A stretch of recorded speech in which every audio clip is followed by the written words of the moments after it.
Nyote mtakubaliana nami kwamba Bunge Marathon imekuwa jukwaa la kimataifa linalowaunganisha watu kupitia michezo, kama alivyowahi kusema hayati Nelson Mandela, rais wa kwanza wa Afrika ya Kusini, na napenda kunukuu pale aliposema, michezo ina uwezo wa kuunganisha watu kwa namna ambayo vitu vingine vichache haviwezi, huwapa watu kitu cha pamoja hata kama ni kidogo kinachowaunganisha.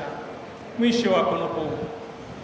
Leo tunashuhudia makundi mbalimbali yamekusanyika pamoja kwa lengo moja la ushirikiano na mashirikiano uliotokana na mwitikio wa michezo. Ni wazi kuwa marathoni hii sio tu kushinda au kushindwa, bali ni kuhusu safari inayotupa mafunzo ya kuvumiliana, kushirikiana, kuhamasishana na kujenga nidhamu ya kujituma. Kila hatua inayopigwa na mshiriki inaakisi dhamira yake ya kufikia lengo licha ya changamoto wanazokutana nazo akiwa njiani. Ni kweli maneno haya kwa sababu changamoto njiani tumekutana na mambo mbalimbali. Wako wengine ambao walichukua bodaboda, wako wengine ambao walipeleka mizigo yao kwenye magari, wako wengine ambao walikuwa wanasubiri wakate vichochoro ili wapate ile shortcut.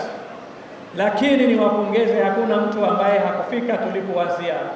Wote washiriki wamefika kwa namna walizojua wao, lakini tumefika pamoja na tumefika kwa hamasa kubwa. Nawashukuru sana washiriki wote. Sambamba na hilo, marathoni hii ni nyenzo inayounganisha taasisi na jamii ya kujenga afya bora, urafiki na mshikamano wa kudumu. Huu ni mfano bora wa namna taasisi zetu ikiwemo Bunge na nyinginezo zinavyoweza kushirikiana na wananchi katika kujenga taifa lenye afya bora na mshikamano, kama inavyotukumbusha kauli mbiu ya mwaka huu, umoja wetu ni nguvu yetu.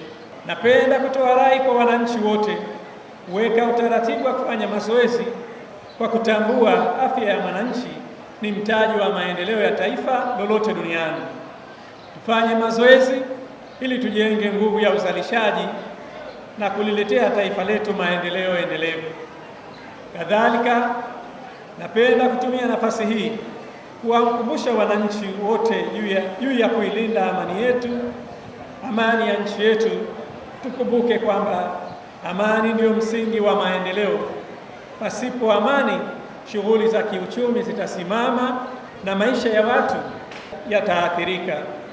Ni jukumu letu sote kuilinda amani, mshikamano, kuheshimiana na kuishi kwa upendo. Namna ya kipekee napenda kutumia nafasi hii kumshukuru na kumpongeza Mheshimiwa Dr. Samia Suluhu Hassan, Rais wa Jamhuri ya Muungano wa Tanzania, na Mheshimiwa Dr. Hussein Ali Mwinyi, Rais wa Zanzibar na Mwenyekiti wa Baraza la Mapinduzi, kwa uongozi wao imara na wenye maono makubwa kwa Watanzania.